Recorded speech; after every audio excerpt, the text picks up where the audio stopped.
Ayan mga ka-farmlat. Ito na po yung property na pupuntahan natin. Nandun po, cemented road na po yan buhat sa highway. Ayun po. Ito po kasi ang boundary. Ayan, ito pong may bakod na ito. Ito po yung kalapit lupa. Ito pong area na ito, dito na po yan. Ito po yung binibentang property na nagkakasukat ng 4.8 hectares. Ayan. Ito po ay natuhog or dinaanan ng kalsada. So nakikita nyo po, ang frontage po nito approximately mga 100 meters. 100 meters, mga mahigit po yan. Ayan. Mga Nyugan po siya at saka 100% lot po ito ang area. So itong mga may bahay na ito, may mga usap po yan. Yan po yung pinakang caretaker dito. So kausap na po yan ng may-ari. Tara po sa loob, pasukin po natin yung loob ng area.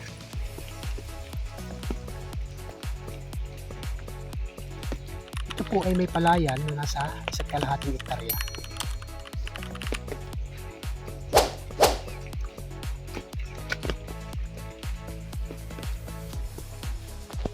TCT title po ito.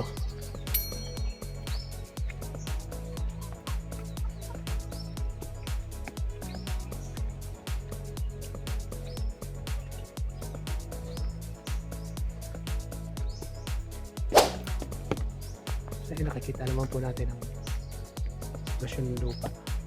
Talagang productive naman.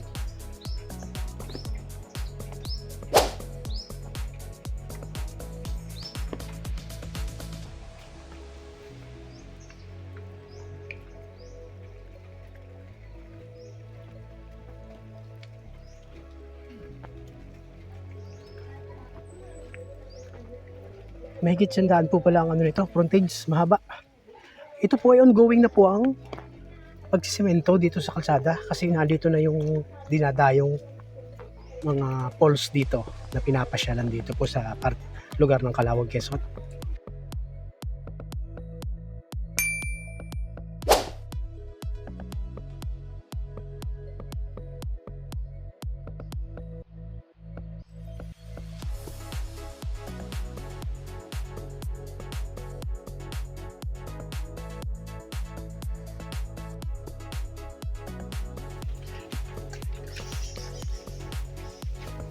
So may mga kawayan din naman po. Ito po ay may mga muhon na sa bawat boundary.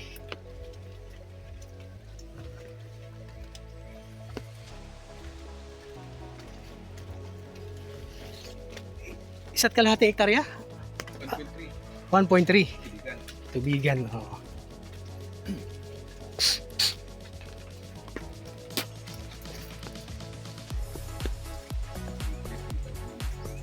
3.5 yung kalupaan, ano. Dito ang kalakihan, ano, doon maliit. Ay, doon ang kalakihan.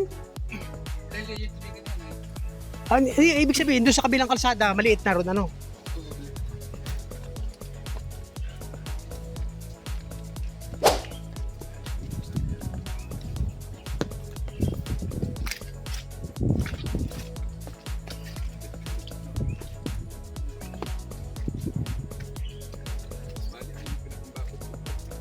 Bundok ang pinakang pagitan, ano.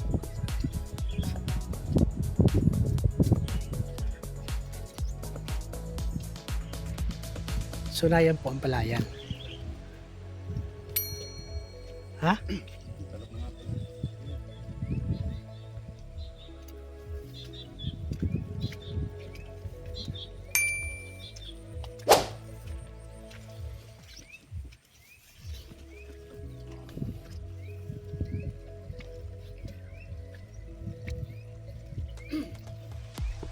Doon po sa may bundok na yun, na yun po ang pinakang pagitan. Gumigilid po rin sa boundary na yun, sa bundok na yun. Yan, doon po doon. Yun po ang pinakang boundary. So ito na po yung palayan niya. Nasa 1.3 hectares. Sa sukat po nito ay mapapansin natin, naka-rectangle po siya. Dire-diretso po doon hanggang sa kalsada. Yan, maraming salamat po sa inyong panonood.